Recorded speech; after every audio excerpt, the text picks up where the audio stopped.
Grand Royal டூர்ஸோட travel பண்ணுங்க. இடங்களும் புதுசு, நினைவுகளும் புதுசு. மாணவர்களின் சிந்தனைகளை வடிவமைக்க SNS Institutions. மாணவர்களின் சாதனைகளை போற்றும் SNS Institutions Kovai. Hindustan College of Arts and Science. Admissions open 2025-2026 for UG, PG and research programs. ஃப்ரெண்ட்ஸோ இல்லை பெரிய அவுட்டிங்கோ வெளியே அவுட்கோவரோ கிடையாது. நான் ஃபுல் டைமாக எனக்கு என்னோட வேலை தவிர்த்த முக்கியமான வேலை அப்படின்னா தான் நான் வெளியே போவேனே.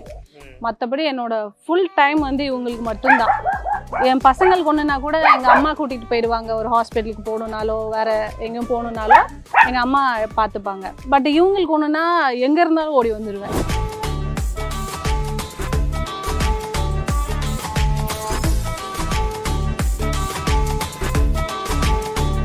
எனக்கு வந்து ரஜினி சார் பிடிக்கும். ரஜினி சாரோட படத்துலேருந்து ஏதாவது ஒரு பேர் வைப்போம். அந்த மாதிரி கொஞ்சம் சினிமா சார்ந்த ஆள் நானுன்றதால ஒருத்தன் பேர் லியோ, ஒருத்தன் பேர் பீஸ்ட்டு. ஏதாவது பேசிட்டோ இல்லை எங்கள் அம்மாட்ட பேசிட்டு இருப்பேன். ஏதாவது ஒரு கஷ்டம் ஏதாவது சொல்லிட்டு அழுகிறேன் அப்படின்னு சொன்னால் இவன் கூட பார்ப்பான். அப்படி மூஞ்சி சோகமாக அப்படி வச்சுப்பான், இப்படி கழுத்தை தொங்க போட்டு இப்படி பார்ப்பான். பட் ஆனால் தாரா வந்து ஃபீமேலு. நான் அழுதேன்னா அவளும் சேர்ந்து அழுவான். பசிக்குதுன்னா கேட்பாங்க. ஸோ 12 பேர் மெயின்டெனன்ஸ் அப்படின்றது எப்படி இருக்கும்? எங்களோட ஃபுட்டை டெய்லி வேகமாக சமைக்க மாட்டேன். அவங்களுக்கு வேணுன்ற ஃபுட்டை வந்து தவறாமல் டெய்லி சமைச்சிருவோம். ஃபேமிலி லோகோவை டேட்டூ பண்ணி குதிரை ஒன்று வளர்க்கணும், குதிரை ஓட்டணும் அப்படின்னு எனக்கு ஒரு ஆசை இருக்குது. ஹார்ஸ் ரைடிங் கற்றுக்கிட்டேன். BMW வாங்கணும், பென்ஸ் வாங்கணும்னு ஆசை இருக்க மாதிரி எனக்கு ஒரு 4 குதிரை வாங்கணும்னு ஆசை இருக்குது. அந்த வெளியில் பார்த்தீங்களா பெரிய நாய் பார்த்தீங்களா, அவனுங்க வந்து வீட்டுக்குள்ளே ஒரு காக்கா கூட விட மாட்டானுங்க. காக்கா கிட்டக்க ஏதாவது ஒன்று பறந்துச்சுன்னா பிடிச்சி அடிச்சு கொன்று விளாண்டுருவானுங்க. பூனையோட நேச்சரே வந்து பார்த்தீங்கன்னா ரொம்ப அன்பு காட்டாது நம்மக்கிட்ட இருக்கவங்கெல்லாம் அப்படியே அன்பு அறக்கர்களாச்சு. எந்த ஒரு மூமெண்ட்டுமே ரொம்ப நேரமாக இல்லாமல் இருக்கும். நான் செத்துட்டேன்னு நினச்சிட்டு அப்படியே ஒரு காக்கா வந்து மேலே அப்படியே கடன்னு துடிக்குதுங்க. காக்கா காக்கான்னு கத்தி ஊரே கூட்டி எத்தனை காக்கா என் தலைமையில் அவ்வளோ காக்கா சூழ்ந்து கத்துது. ஸ்ட்ரே டாக்ஸ் எல்லாத்தையும் ஷெல்டரில் கொண்டு போய் வேக்சின் பண்ணி ஸ்டெர்லைஸ் பண்ணி வைக்கணுன்றது. பட் அது ஒரு நல்ல ஒரு வரவேற்கக்கூடிய ஒரு விஷயமா தான் பார்க்குறேன். ரோட்டில் போகும்போது நாய் கடிச்சிருச்சு, நடந்து போயிட்டு இருக்க குழந்தைங்கள நாய் கிடைக்குது அப்படின்னு சொன்னால் நிறைய பேர் என்ன சொல்கிறாங்க, அப்போ அந்த அம்மா அப்பா அது கூட பார்த்துக்க மாட்டாங்களா, உங்களுக்கு எதுக்கு குழந்தைங்க, இப்படிலாம் ஆர்கியூ பண்ண வராங்க.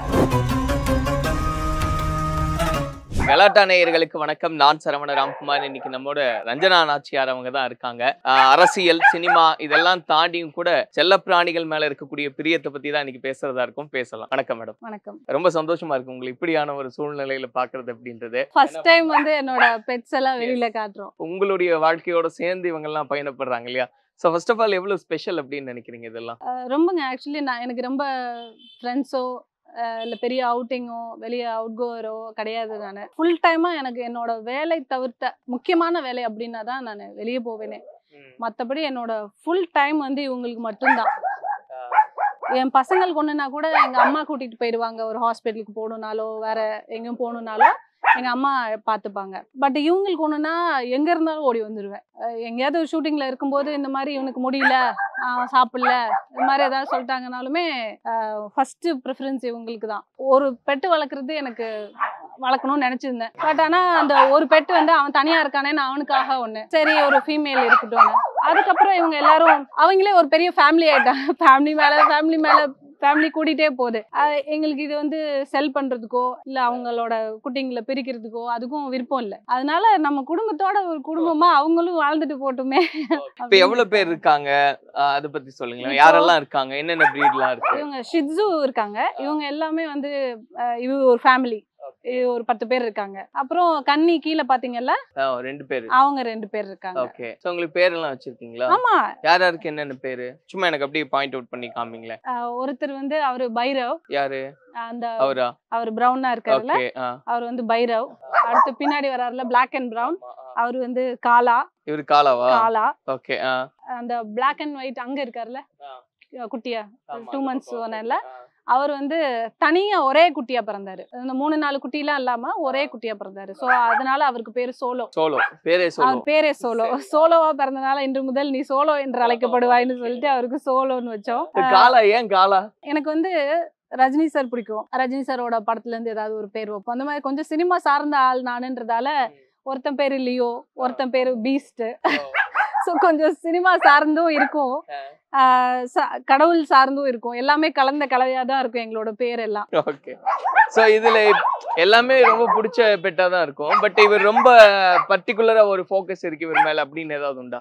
வசி அவர் தான் என்னோட ஃபர்ஸ்ட் பெட்டு. எங்களோட நான் பட்ட சந்தோஷம், நான் பட்ட கஷ்டம் எல்லாமே அவன்கிட்ட தான் சொல்லுவேன். அவன் அதை புரிஞ்சுப்பான், அவனுக்கு அது புரியும். யாரையும் கிட்ட விட மாட்டான். அவன் பசங்க தான் எல்லாம், பட் யாரையும் கிட்ட விட மாட்டான். அவன் மட்டும்தான் என் கூட இருக்கணும், அதுக்காக என்ன வேணாலும் பண்ணுவான். என் பசங்களே என் கூட இருக்க விட மாட்டான், கடிச்சிடுவான். என் பசங்களே வந்து என்கிட்ட அவங்க க்ளோஸா இருந்தாங்கன்னா கடிக்க போயிடுவான். அது மாதிரி அவன் ரொம்ப ஸ்பெஷல் எனக்கு. இவர் பேர் என்ன? ஏன் இவர் மட்டும் தனியா வச்சிருக்கீங்க? இவர் வந்து பப்பு. பப்புவா? பப்பு தான் எல்லாரும் அட்டாக் பண்ண வராங்க. ஆமா, அவர் ஒரு டிஃபரெண்ட் ஃபேமிலின்னு நினைச்சு எல்லாம் அட்டாக் பண்ணுவாங்க. இவரு சோ பப்பு வந்து அவர் வேற அப்படின்னு நினைச்சிட்டு அட்டாக் பண்றாங்க. அவங்களுக்குள்ளே ஒரு இது இருக்கு, பிரச்சனை இருக்கு. ஆமா, ஒருத்தர் மேல்னு சொன்னா அந்த மேல் கூட இந்த ஃபீமேல் வந்து வேற யாரு கூட அட்டாச் ஆக கூடாது, இந்த ஃபீமேல் கூட இந்த மேல யாரு கூட அட்டாச் ஆகும். அவங்களுக்குள்ள ஒரு இது பேர் பண்ணி வச்சிருப்பாங்க. நீயும் நானும் ஒண்ணுடா, அவங்க கூட சேரக்கூடாது. நம்ம அவங்களுக்குள்ள சண்டை நடக்கும், பொசிசிவ்னஸ் இருக்கும். அப்படி அவங்களுக்குள்ள ஒரு லாங்குவேஜ் இருக்கு பேசுறது. அதெல்லாம் எனக்கு புரியும் ஆக்சுவலி, அவங்க பேசிக்கிறது, அவங்க ஃபீல் பண்றது. ஃபீமேல் டாக் வாங்குறதுக்கு நிறைய பேர் யோசிப்பாங்க. நானுமே யோசிச்சேன் முதல்ல. ஃபீமேல் டாக்னா நிறைய அதோட மந்த்லி பீரியட்ஸ்ல இருந்து அதெல்லாம் மெயின்டைன் பண்ணணும், நம்ம கிளீனா வச்சுக்கணும் அப்படிலாம் யோசிச்சேன். அப்புறம் சரி வசிக்கு ஒரு பேர் வேணும்னு சொல்லிட்டு ஃபீமேல் வாங்கணும்னு நினைச்சேன். நான் சம்டைம்ஸ் ஏதாவது பேசிட்டோ இல்லை எங்கள் அம்மாட்ட பேசிட்டு இருப்பேன், ஏதாவது ஒரு கஷ்டம் ஏதாவது சொல்லிட்டு அழுகிறேன் அப்படின்னு சொன்னா இவன் கூட பார்ப்பான், அப்படி மூஞ்சி சோகமா அப்படி வச்சுப்பான், இப்படி கழுத்தை தொங்க போட்டு இப்படி பார்ப்பான். பட் ஆனா தாரா வந்து ஃபீமேல். நான் அழுதேன்னா அவளும் சேர்ந்து அழுவா. அப்படியா? ஆமா, அவளும் சேர்ந்து அழுவா, ஊன்னு அழுவ ஆரம்பிச்சுட்டா.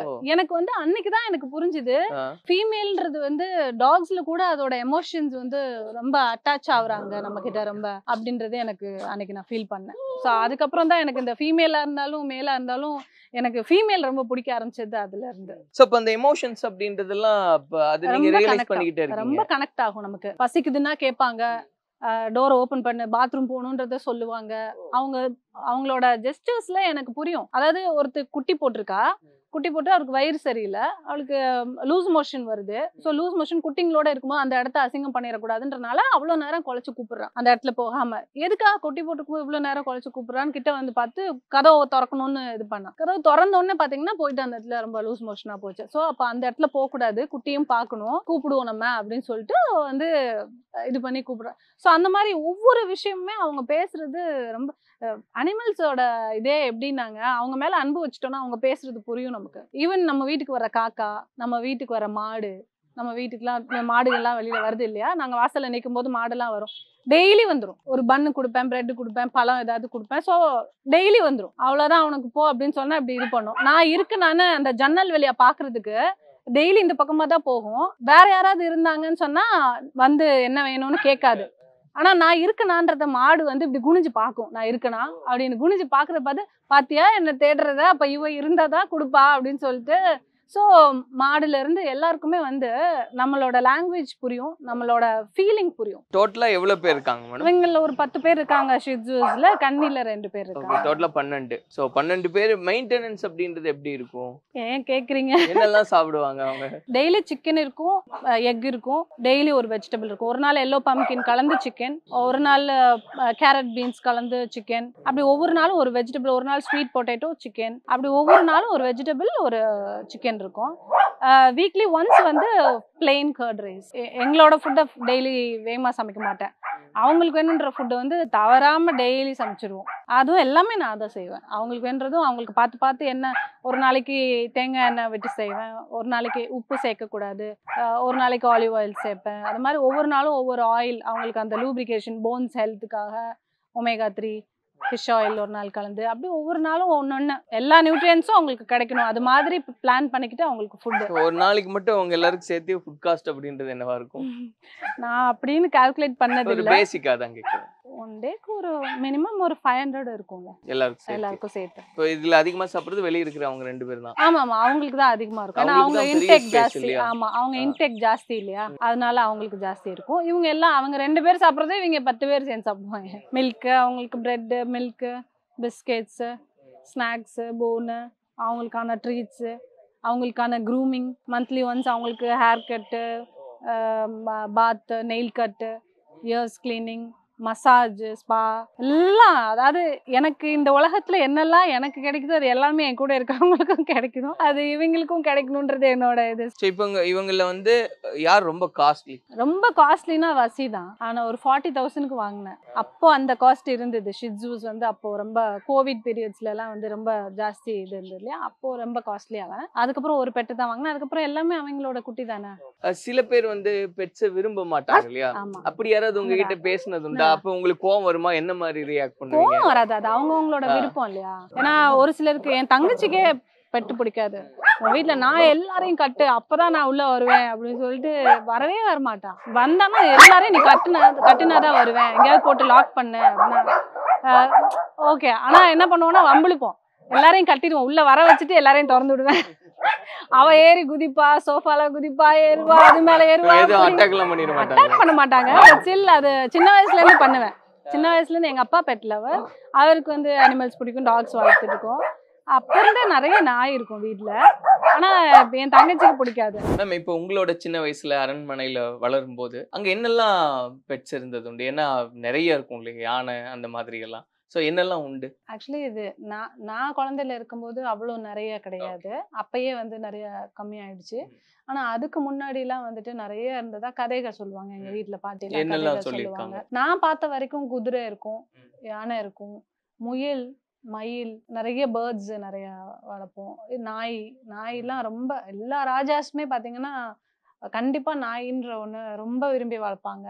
அவங்க கூடயே இருக்கிற மாதிரி இருக்கும் நாயெல்லாம். அந்த மாதிரி ரொம்ப எல்லாருமே ஒரு நாய் 2 நாய் வளர்த்து பழக்கமே இல்லை. நாயினாலே நிறைய நாய் இருக்கும். அது சின்ன வயசுல இருந்தே எனக்கு பார்த்து பழக்கம். எனக்கு சிங்கம்பட்டி தாத்தாலாம் பாத்தீங்கன்னா பெட் லவர். நீங்க ரொம்ப ஒரு விவரம் புரியுது. அந்த ஸ்டேஜ்ல எவ்வளவு இருந்திருக்கு இதெல்லாம் பாத்திருக்கேன். பட் ஆனா அதை விட இன்னும் அதிகமா அந்த காலத்துல எல்லாம் நிறைய சொல்லுவாங்க. அவ்வளவு பார்த்தது இல்ல. அப்ப எல்லாம் விவசாயத்துக்கே வந்து யானைகளை வச்செல்லாம் இது பண்ணுவாங்கலாம் சொல்லுவாங்க. யானை தான் இதை எடுத்துட்டு போய் அங்க வைக்கும், இந்த வேலையெல்லாம் யானை செய்யும் அப்படிலாம் சொல்லுவாங்க. பட் அதெல்லாம் கேள்விதான் பட்டிருக்கேன், எங்க பாட்டி தாத்தாக்கள் சொன்ன கதைகள் தான். பட் ஆனா லேட்டஸ்ட் ஸ்டேஜஸ்ல இப்ப வரைக்குமே ஃபேமிலியில எல்லா ஃபேமிலிஸ்லயுமே எவ்வளவு பிரான்ச்சஸ் இருக்கு, எவ்வளவு பெரிய ஃபேமிலி, எல்லார் வீட்லயுமே அந்த தாக்கம் இருக்கும். இப்பவே பாக்குறோம், கிட்டத்தட்ட 12 பேரு சுத்தி விளையாடிட்டு இருக்காங்க அப்படின்றது எல்லாமே. உங்களுடைய சின்ன வயசுல ஏதாவது மிஸ் பண்ண பெட் அப்படின்றது உண்டா? அது என்னைக்குமே என்னால மறக்க முடியாது அப்படின்னு. டாக்ஸ் இப்ப நம்ம அதை இது பண்ணிட்டோம், அதனால அதை பத்தி எனக்கு இல்லை. எனக்கு ஆனா குதிரை வளர்க்குறது ரொம்ப பிடிக்கும். அது அந்த காலத்துல வளர்த்துருக்காங்க, இப்ப இல்லை. இப்ப எல்லாம் கொடுத்துட்டாங்க. கொடைக்கானல்ல எல்லாம் வந்துட்டு எங்க தாத்தா ஒருத்தவங்க ராஜா வீட்டுல இப்போ வரைக்கும் ஒரு 2-3 years பேக் வரைக்குமே குதிரை வளர்த்தாங்க, அப்புறம் கொடுத்துட்டாங்க. ஆனா எனக்கு ஒரு இது இருக்கு, எங்களோட ஃபேமிலி லோகோவை டேட்டூ பண்ணி குதிரை ஒண்ணு வளர்க்கணும், குதிரை ஓட்டணும் அப்படின்னு எனக்கு ஒரு ஆசை இருக்கு. ஹார்ஸ் ரைடிங் கத்துக்கிட்டேன். படத்து சினிமாக்களுக்காக கத்துக்கிட்டேன். பட் நாட் ஃபுல் ஃபிளெஜ்டா இன்னும் கத்துக்கல. பட் ஆனா தேவைக்கு ஏற்ப மாதிரி கத்துக்கிட்டேன். எனக்கு வந்து ஹார்ஸ் வாங்கணும், எல்லாருக்கும் வந்து ஒரு பெரிய இந்த கார் வாங்கணும், BMW வாங்கணும், பென்ஸ் வாங்கணும்னு ஆசை இருக்க மாதிரி எனக்கு ஒரு 4 குதிரை வாங்கணும்னு ஆசை இருக்கு. வாங்கி வீட்டுல வைக்கிற மாதிரி ஆசை இல்ல, குதிரை ஓட்டிட்டு போகணும்னே ஆசை இருக்கு எனக்கு. எங்கேயாவது வெளியே போகும்போது குதிரையிலேயே போயிட்டு வரலாம். அதாவது எல்லாருமே இன்னைக்கு வந்து இந்த காரா, ஓ இந்த கார் புதுசா இருக்கே, இது என்ன புது மாடல் கார்னு பாக்குறாங்கல்ல, வியப்பா பாக்குறாங்கல்ல. எவ்வளவு பெரிய கார்ல போனாலும், அது எவ்வளவு பெரிய ரதம் மாதிரியா இருக்க காரா இருந்தாலும், ஒரு குதிரை ஓட்டிட்டு போனாங்கன்னா அந்த கார்ல இருக்கவங்க கூட திரும்பி பார்ப்பாங்க. குதிரை ஓட்டுறதுன்றது வந்து அது ஒரு ரொம்ப கெத்தான ஒரு ஃபீல் இல்லையா. ஒருத்தர் எவ்வளவு பெரிய ஒரு இதா இருந்தாலும் யாரும் அது இவ்வளவு ஃபாஸ்டா குதிரை ஓட்டிட்டு போறாங்கன்னு பார்ப்போம்ல, அந்த மாதிரி ஒரு இதுதான். எனக்கு அந்த குதிரை ஓட்டுறது ரொம்ப பிடிக்கும். அது வெறும் குதிரையில டிராவல் பண்ணணும் அப்படின்னு ஆசையில ஒரு சேரட் மாதிரி 4 குதிரை பூட்டி அப்படிலாம் இல்ல. எனக்கு தனியா குதிரை ஓட்டிட்டு போறது, எனக்கு சேரட்ல போடுறதெல்லாம் பிடிக்காது. அதுல நம்மளோட டேலண்டே இல்லையே. அதுல குதிரை நம்ம சொல்றதை கேட்கணும், நம்ம கண்ட்ரோல்ல குதிரை இருக்கணும். சேரட்லயுமே நம்ம கண்ட்ரோல்ல வச்சுக்கணும்ல. அது சேரட் ஓட்டுற குதிரை பாத்தீங்கன்னு சொன்னா அதுக்கு அது ட்ரெயின்டு. பட் நம்ம வளர்க்குற குதிரை வந்து நமக்கு கட்டுப்பட்டு இருக்கும். அலெக்சாண்டர் அதெல்லாம் இன்ஸ்பயர் பண்ணிருக்காங்க. நான் வந்து இந்த படத்துல மணிரத்னம் சார் படம், அது என்ன படம், பொன்னியின் செல்வன், ஒரு வெள்ளை குதிரை வரும் தெரியுமா, அந்த குதிரை தான் நான் ஓட்டி பழகினேன். இப்போ சின்ன வயசுல நீங்க சொன்ன மாதிரி ஏதாவது பெட்டை வந்து யாருக்காவது கொடுத்துருந்துருப்பாங்க, நீங்க அழுது அடம் பிடிச்சது உண்டா, இல்ல ஏதாவது ஒரு இறந்துருச்சு சம்திங் அந்த மாதிரி எல்லாம்? இறந்தது நிறைய இருக்கு. அது கொஞ்சம் மனசு கஷ்டமா தான் இருக்கும். ஆனா நிறைய அனிமல்ஸ் பாக்குறோம் இல்லையா நாங்க. அதனால வந்து நிறைய அனிமல்ஸ் அப்படி சொல்லணும்னா சொல்லலாம். ஏதாவது எடுத்து கொடுத்துட்டாங்கன்னு அழுது அடம் பிடிச்சி? சின்ன வயசுல எல்லா அனிமல்ஸுக்குமே அது நிறைய அனிமல்ஸ் இருந்தனால அது இந்த பர்டிகுலர் அனிமல்னு சொல்ல முடியலனால நிறைய அனிமல் இருந்திருக்கு. அது மாதிரி கிளி ஒண்ணு பறந்து போயிடுச்சு. அது காணோம்னு தேடி இருக்கோம். தெருவா தேடி ஒவ்வொரு வீடா போய் மரமா போய் கத்தி, அது பேரு மீனாட்சின்னு கத்தி கடைசி அந்த கிளி வந்து அதுவே வந்தது திருப்பி. அது ஒரு நல்ல நினைவுன்னு சொல்லலாம். இல்ல, ஏன்னா சில பேருக்கு ஒரு ஆச்சரியத்தை உண்டு பண்ணும் இந்த மாதிரி விஷயம்லாம். ஏன்னா இப்போ ஒரு பெட்டை காணோம்னா அதுக்கு வந்து பேப்பர்ல அட்வர்டைஸ் பண்றது, நாங்க ரிவார்ட் கொடுக்குறோம், எங்ககிட்ட திருப்பி கொடுங்கன்னா அவங்களுக்கு எவ்வளவு எமோஷனலா கனெக்ட் ஆயிருக்குன்னு தெரியும். பட் ஒரு சிலருக்கு ஏன் அவ்வளோ அப்படி பண்ணணும் அப்படின்ற ஒரு ஆங்கிள் பாக்குறவங்களும் இருக்காங்கல்ல, அதை நீங்க எப்படி பாக்குறீங்க? குழந்தை மாதிரி வளர்க்குறோம், நம்ம வீட்டு பிள்ளை மாதிரி வளர்க்குறோம். அப்ப அது ரொம்ப இதா இருக்கும். நான் ரொம்ப எமோஷனல் கிடையாது அந்த விஷயத்துல. நான் கொஞ்சம் ப்ராக்டிக்கலி எடுத்துப்பேன். ஆமா, இயற்கையில பிறப்புன்னு ஒண்ணு இருந்தா இறப்புன்னு ஒண்ணு இருக்கும். ஒண்ணு வருதுன்னா அதை கொடுக்கவும் நம்ம தயாரா இருக்கணும் எப்பவுமே. அதை நான் எடுத்துப்பேன். பட் என் பொண்ணெல்லாம் அப்படி கிடையாது. இப்ப இந்த வெளியில பாத்தீங்களா, பெரிய நாய் பாத்தீங்கல்ல, அவனுங்க வந்து வீட்டுக்குள்ள ஒரு காக்கா கூட விட மாட்டானுங்க. காக்கா கிட்டக்க ஏதாவது ஒண்ணு பறந்துச்சுன்னா புடிச்சு அடிச்சு கொன்னு விளையாண்டுருவானுங்க. சோ என் பொண்ணு வந்து அதுக்கெல்லாம் அழுவா. அந்த காக்காவை காப்பாத்துறதுக்காக இவங்களை போய் ரொம்ப தடுப்பா. விட்டுருங்கன்னு. அந்த காக்கா கூட ஒன்னும் ஆயிடக்கூடாதுன்ட்டு அவ போய் ரொம்ப இது பண்ணுவா. கடைசி அந்த காக்கா செத்து போச்சுன்னா வச்சுட்டு ரொம்ப அழுவா. இப்படி காக்காவை கொன்னுட்டீங்களே, உங்களுக்குலாம் சாப்பாடு கொடுக்க மாட்டேன், நீங்களாம் என்கிட்ட பேசாதீங்கன்னு அவ போட்டு ரொம்ப எமோஷனல் ஆவா. நான் சொல்லுவேன், குழந்தையெல்லாம் அப்படி இருக்கா.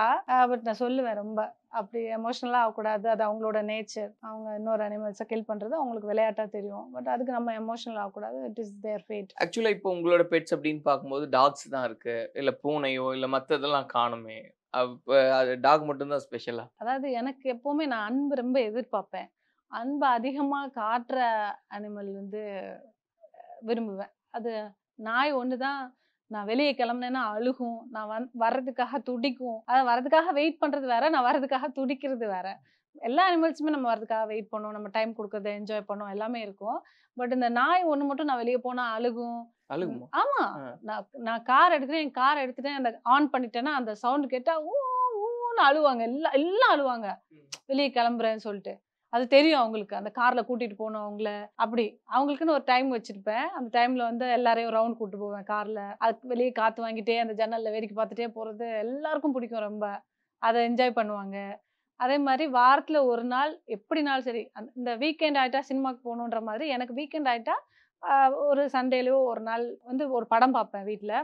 ஏசி போட்டுட்டு எல்லாத்தையும் லாக் பண்ணிட்டு என் பசங்க இவங்க பசங்க எல்லாரும் பெட்ல இங்க 4 பேர் உட்கார்ந்துருப்பாங்க, அங்க 4 பேர் படுத்துட்டு இருப்பாங்க. எல்லாரும் ஏசி போட்டு படம் பார்ப்போம். எல்லாரும் அமைதியா படம் பார்ப்பாங்க. எல்லாரும் படம் பார்ப்பாங்க. அவங்களுக்கு படம் புரியுதா என்னன்னு எனக்கு தெரியாது. பட் ஸ்டில் எல்லாம் பார்ப்பாங்க, அப்படியே பார்ப்பாங்க. அண்ட் இன்னொன்னு அனிமல்ஸ்ல நான் வேற நிறைய பேர் பூனை வளர்க்குவாங்க. என் தங்கச்சி கூட வளர்க்குறா டேங்கோன்ட்டு. இந்த பூனை எல்லாம் வந்துட்டு அதோட ஷெல்டரை தான் அது பார்த்துக்கும். பூனையோட நேச்சரே வந்து பாத்தீங்கன்னா ரொம்ப அன்பு காட்டாது நம்ம கிட்ட. எனக்கு வந்து எக்ஸ்பிரஸ் பண்ற லவ், அது அன்பு இருக்கும் அதுக்கு, ஆனா எக்ஸ்பிரஸ் பண்ணாதது நீங்கெல்லாம் இருந்து எதுக்குடான்ற மாதிரி எனக்கு வந்து அன்பு காட்டுறது மனுஷங்களா இருந்தாலும் அனிமலா இருந்தாலும் அன்பை காட்டணும். அப்பதான் அந்த அன்புக்கு மரியாதை. பூனை வெளியே போறேன்னு சொன்னாலும் உள்ள வந்தாலும் ரியாக்ட் பண்ணாது. பூனை என் தங்கச்சி வீட்டுல டேங்கோ, அது வந்து நான் போயிட்டு வரேன் டேங்கோ அப்படின்பா என் தங்கச்சி. இப்படி பார்க்கும், இப்படி பார்த்து இப்படி படுத்துக்கணும். சரி ஓகே, போகும்போது அது பெருசா ரியாக்ட் பண்ணல. சரி ஒரு நாள் ஃபுல்லா இல்லாம வேலைக்கு போயிட்டு வீட்டுக்குள்ள போகும்போது பார்த்தா அது ரியாக்ட் பண்ணி வந்தோன்னு கொஞ்சம் வைக்கணும்னு பார்த்தேன் நானு. உள்ள வந்தோன்னா அவளா கூப்பிடுறா. அது ஏறி ஒரு கபோர்டுக்குள்ள உட்காந்துக்கிட்டு படுத்துட்டு இப்படி இருந்துச்சு, இப்படி படுத்துக்கிட்டு ஏய் டேங்கு வந்துட்டேன் பாரு அப்படின்னு சொன்ன உடனே அது இப்படி பார்த்துச்சு, அப்படின்ட்டு உட்காந்துச்சு. அவ்வளவுதான் ரியாக்ஷனா. அதுக்கு மேல ஒண்ணுமே பண்ணாதான். நான் கூப்பிட்டா வரும், கூப்பிட்டா உட்காருவோம், கூப்பிட்டா சாப்பிடுவோம். என்னது நம்மள மாதிரி இல்லையே, நம்ம கிட்ட இருக்கவங்க எல்லாம் அப்படியே அன்பு அறக்கர்களாச்சே. வந்தோடனே யான்னு மல்லுக்கிட்டு யாரை தூக்குறதுன்ற சண்டை வரும், அவங்களுக்குள்ளேயே வரும். என்கிட்ட வரணும், உன்கிட்ட வரணும், நீ என் கூட தான் சாப்பிடணும்னு. அந்த அன்பு எனக்கு அது பூனை கிட்ட தெரியல. அதனால பெருசா நான் பூனை விரும்பல. நான் ஒரு நாள் காலையில ஒரு 5:45 to 6 அந்த ஏர்லி மார்னிங் டைம்ல ஆக்வா தெரப்பி மெடிடேஷன் பண்ணுவேன். ஆக்வா இதுல ஸ்விம்மிங் பூல்ல படுத்துட்டு ஃப்ளோட்டிங் பண்றேன். ஃப்ளோட்டிங் வந்து எந்த மூமெண்ட்டும் இருக்காது இல்லையா. ஸோ மூமெண்ட்டே இல்லாமல் ஃப்ளோட்டிங் ஒரு 20 மினிட்ஸாக அப்படியே படுத்துட்டு இருக்கேன், அப்படியே கண்ணை மட்டும் ஃப்ளோட் பண்ணிட்டு கண்ணை மட்டும் திறந்து பார்க்குறேன், மேலே காக்கா போகுது. ஒரு காக்கா வந்து அப்படியே சுத்தி சுத்தி பாக்குது. நான் செத்து போயிட்டேன்னு நினைச்சுக்கிச்சு. எந்த ஒரு மூமெண்ட்டுமே ரொம்ப நேரமா இல்லாம இருக்கவும் நான் செத்துட்டேன்னு நினைச்சிட்டு அப்படியே ஒரு காக்கா வந்து மேல அப்படியே கட கட கட கட கடன்னு துடிக்குதுங்க. நமக்காக இன்னொரு உயிர் வந்து துடிக்குது பாத்தீங்களா, அது வந்து எனக்கு மிரண்டுட்டேன் நானு. எனக்காக இந்த காக்கா எப்படி அது குதிக்கிறது மட்டும் இல்ல, காக்கா காக்கான்னு கத்தி ஊரே கூட்டி எத்தனை காக்கா என் தலைமையில அவ்வளவு காக்கா சூழ்ந்து கத்துது. பட பட பட பட படன்னு. ஐயோ காக்கா பாசக்கார பயப்பில்லைங்களே, என் மேல இவ்வளவு பாசம் வச்சிருக்கீங்களா, உங்களுக்கு எல்லாம் சாப்பாடு வைக்காம போயிட்டேன்னு. அதாவது நம்ம செத்து போயிட்டோம்னா ஒரு ஜீவன் வந்து நமக்காக துடிக்கிறத பார்க்கும்போது இவங்க மேல எல்லாம் நம்ம அன்பு வைக்க தவறக்கூடாது உயிரோட இருக்கும்போதுன்றத நான் இருக்கும்போதே புரிஞ்சுக்கிட்டேன். அன்னைக்கு அதை உணர்த்தின கடவுளுக்கு நன்றின்னு நினைச்சுக்கிட்டேன். அன்னையில இருந்து காக்காக்கு சாப்பாடு வச்சிருவேன், காக்கா கிட்ட கம்யூனிகேட் பண்ணுவேன். நம்ம மேல அன்பு வைக்கக்கூடிய ஒரு நிலை காக்காவும் ஒண்ணு. இப்போ இன்னைக்கு இருக்கிற சிச்சுவேஷன் பாக்குறோம் மேம். நம்ம ஒரு பக்கம் இப்போ நம்ம பெட் அனிமலா வச்சிருக்கோம் வீட்டில் அப்படிங்கும்போது நம்ம என்ன வேணுமோ அதுக்கெல்லாம் பார்த்து பண்றது அப்படின்னு. இன்னொன்று ஸ்ட்ரீட்ல இருக்கக்கூடிய அனிமல்ஸ் அப்படின்றது பர்டிகுலரா இப்போ டாக்ஸே இருக்கு. அதை பத்தி இன்னைக்கு நிறைய பிரச்சனை பேசிட்டு இருக்கோம். ஒண்ணுமே தெரியாத குழந்தைகளை எல்லாம் கடிச்சிருது அப்படின்ற அந்த செய்தியெல்லாம் நம்ம பார்க்குறோம், விஷுவல் பார்க்குறோம். இப்போ அதுக்கான ஆக்ஷன்ஸ் அப்படின்றது ஒன்று எடுக்கணுன்றதெல்லாம் பேசுறாங்க. பட் அதுல 2 விதமான பார்வை இருக்கு. ஒன்று தேவை அப்படின்னு சொல்லக்கூடிய மக்கள் இருக்காங்க, இல்ல அப்படியெல்லாம் பண்ணக்கூடாதுன்னு. நீங்க என்ன ஸ்டாண்ட் பண்றீங்க? ஆக்சுவலி தெருவில் இருக்க நாயையும் வந்து உணவுக்காக ரொம்ப கஷ்டப்படுறது தான். மழை நேரங்கள்ல ஒதுங்குறதுக்கு இடம் இருக்காது, உணவு சரியான நேரங்கள்ல கிடைக்காது, அவங்களுக்குன்னு வேக்சின்லாம் கொடுத்துருக்காது, நோய் கொசு சாக்கடை இது எல்லாத்தையும் பார்த்து தான் வளர்றாங்க இல்லையா. ஸோ நம்மளால முடிஞ்ச பார்த்து அவங்களுக்கு எப்பவுமே நான் கொடுத்துருக்கேன். கோவிட் டைம்ல அந்த ஃப்ளட் டைம்ல எல்லாம் பார்த்துருப்பீங்க, நாய்களுக்கும் தனியா சாப்பாடு ஆக்கி எல்லாம் போட்டு எல்லாருக்கும் எப்படி ஃப்ளட்ல இருக்கவங்களுக்கு போய் மனுஷங்களுக்கு கொடுத்தோமோ அதே மாதிரி நாய்களுக்கு ஒரு நாள் சாப்பாடு ஆக்கிட்டு போயிட்டு அதையும் கொடுத்துட்டு வந்தோம். போய் ஒவ்வொரு ஏரியாலையா போய் நாய்களுக்கெல்லாம் தனித்தனியா போய் வச்சுட்டு வந்தோம். பசங்களுக்குமே அதை அறிவுறுத்துவேன். எப்பவுமே நம்ம கிட்ட இருக்கவங்கன்னு இல்லை, வெளியே ஹெல்ப்லெஸ்ஸாக இருக்கவங்களுக்கும் போய் ஹெல்ப் பண்ணணுன்றது எப்போவுமே சொல்லிகிட்டே இருப்பேன்.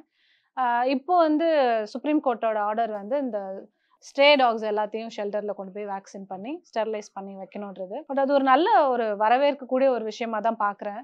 நிறைய பேர் அதில் ரொம்ப எமோஷ்னல் ஆகி அப்போ ரேப்புக்கு என்ன பண்ண போறீங்க, அப்போ இந்த கிரைமுக்கு என்ன பண்ண போறீங்க, அந்த கிரைமுக்கு என்ன பண்ண போறீங்கன்னு எமோஷ்னல் ஆகுறாங்க. இது எமோஷ்னலை விட கொஞ்சம் ஆக்கப்பூர்வமா நம்ம மக்களின் நலன் கருதி நிறைய ஒரு நாளைக்கு இந்த ஸ்க்ரால் பண்ணும்போது போன்ல ஒரு நாளைக்கு ஒரு வீடியோ கூட பார்க்காம இல்லை, டெய்லி ஒரு வீடியோவாவது பார்த்துடுறோம். ரோட்ல இந்த மாதிரி குழந்தைங்கள அட்டாக் பண்ணிருச்சு, இந்த குழந்தை உயிர் போயிடுச்சுன்னு பார்த்துருக்கோம். ஃபுல்லா தையல் போட்டு மூஞ்சியெல்லாம் கடிச்சு தையல் போட்டு குழந்தைங்கள பார்த்துருக்கோம், அம்மா அப்பா கதறி பார்த்துருக்கோம். ஸோ அதெல்லாம் பார்க்கும்போது பதப்பதப்பா இருக்கு. ஏன்னா ஒரு குழந்தைங்கள பெற்று வளர்த்து ரோட்ல போகும்போது நாய் கடிச்சிருச்சு, நடந்து போயிட்டு இருக்க குழந்தைங்கள நாய் கிடைக்குது அப்படின்னு சொன்னா நிறைய பேர் என்ன சொல்றாங்க, அப்ப அந்த அம்மா அப்பா அது கூட பாத்துக்க மாட்டாங்களா, உங்களுக்கு எதுக்கு குழந்தைங்க, இப்படி எல்லாம் ஆர்கியூ பண்ண வராங்க. சரி, கொஞ்சம் சென்சிபிளா ஆர்கியூ பண்ணணும்னு நினைக்கிறேன். ஏன்னா அம்மா அப்பா கூட போயிட்டு இருக்கும் போதே ரோட்ல வர நாய் எல்லாம் கடிக்குது, யாரும் தலைமையில தூக்கி வச்சுட்டே குழந்தைங்கள போக மாட்டாங்க. ரோட்ல இருக்க நாயும் சும்மா கடிக்காது, அது ஏதாவது அதை வம்பிழ்த்தா தான் கடிக்கும் அப்படி ஒன்னும் சொல்றாங்க. அப்படிலாம் கிடையாது. டாக்ஸோட மூட பொறுத்து எப்ப எப்படி யார்கிட்ட அட்டாக் பண்ணணும்னு தெரியாது. Animals are animals. நம்மளால முடிஞ்சா நம்ம சுத்தி இருக்க அனிமல்ஸ்க்கு வாய்ஸ் அவுட் பண்றாங்க நிறைய பேர் இருக்காங்க. பட் ஆனா அதை புரிஞ்சுக்கணும். சுப்ரீம் கோர்ட்டோட ஆர்டர் வந்து ஆக்சுவலி வரவேற்கக்கூடியது. டெல்லியில மட்டும் இல்ல, இங்க சென்னையில எல்லாம் பாத்தீங்கன்னா எல்லா பக்கமும் நைட்ல இங்க எங்க வீட்லயே தூங்க முடியாது, வெளியில இருக்க ஸ்ட்ரே டாக்ஸ் இங்க ஒரு 30-40 நாய் இருக்கு. எல்லாம் கத்தி ஊழையிட்டு நைட் எல்லாம் வயசானவங்க எல்லாம் தூங்குவாங்க. ஓகே, அதெல்லாம் டிஸ்டர்பன்ஸ் எடுத்து okay, let them live and let live அப்படின்னு நினைச்சுக்குவோம். அதனால அதை பெருசா இது பண்ணிக்கிட்டது இல்லை.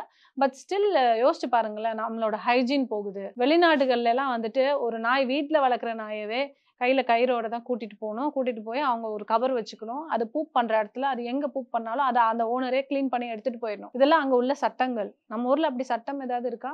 இல்ல. சோ எங்க பார்த்தாலும் நாய்கள் வந்து அவங்க இஷ்டத்துக்கு அவங்க பூப் பண்ணிடுறாங்க. ஸோ இந்த ஹைஜீன்ற ஒரு விஷயம் எங்கே பார்த்தாலும் நம்ம நாட்டில் வந்துட்டு எச்சி துப்புற கலாச்சாரம், பான் பராக் போட்டு துப்புற கலாச்சாரம், நாய்கள் எங்கே வேணாலும் பாத்ரூம் போயிட்டு போகலாம், யார் வீட்டு வாசலில் வேணாலும் மாட்டு வந்து சாணி போட்டுட்டு போகலாம். இந்த மாதிரியான விஷயங்கள் வந்து கொஞ்சம் மாறுனா நம்ம நாடு இன்னும் கொஞ்சம் அடுத்த லெவலுக்கு போகிறதுக்கான இது இருக்கும்னு நினைக்கிறேன். இன்னொன்று, இந்த வைரஸஸ்லாம் நிறைய பரவுது. இப்போ இருக்க புதுசாக வைரஸஸ் வருது. ஸோ அது குழந்தைங்களை அட்டாக் பண்ணுறதுக்கு இந்த மாதிரியான சூழல் சுற்றுச்சூழலும் காரணம். அண்ட் உங்களுடைய இன்னொரு ஃபேஸ் அப்படின்றது இன்னைக்கு தெரிஞ்சிருக்கும்னு நினைக்கிறேன் மேடம். ஏன்னா இது வரைக்கும் நம்ம அரசியல் சினிமா அப்படின்றதெல்லாம் தாண்டி கூட இவ்வளோ ஒரு செல்ல பிராணிகள் மேலே ஒரு ஆசையா அன்பா ஒரு லைஃப்பை லீட் பண்ணிட்டு இருக்கீங்க அப்படின்றதெல்லாம் நிச்சயமா இந்த வீடியோ காமிச்சிருக்கோம் அப்படின்றது நம்புறோம். ஆமா, நன்றி கலாட்டாவுக்கு. ஏன்னா வந்து இது வரைக்கும் நான் அது மாதிரி எந்த என்னோட இன்னொரு சைடோ என்னோட பர்சனல் சைடோ எதுவுமே வந்து நான் எதுலேயும் பேசினது கிடையாது. கலாட்டா மூலமா என்னோட குழந்தைகள் எல்லார் கூடயும் இன்னைக்கு உங்க கூட உரையாடினதுல எனக்கும் ரொம்ப சந்தோஷம். ரொம்ப நன்றி. தேங்க்யூ. கிராண்ட் ராயல் டூர்ஸோட டிராவல் பண்ணுங்க. இடங்களும் புதுசு, நினைவுகளும் புதுசு. மாணவர்களின் சிந்தனைகளை வடிவமைக்க SNS இன்ஸ்டிடியூஷன்ஸ் மாணவர்களின் சாதனைகளை போற்றும் SNS institutions Kovai. Hindustan College of Arts and Science. Admissions open 2025-2026 for UG, PG and research programs.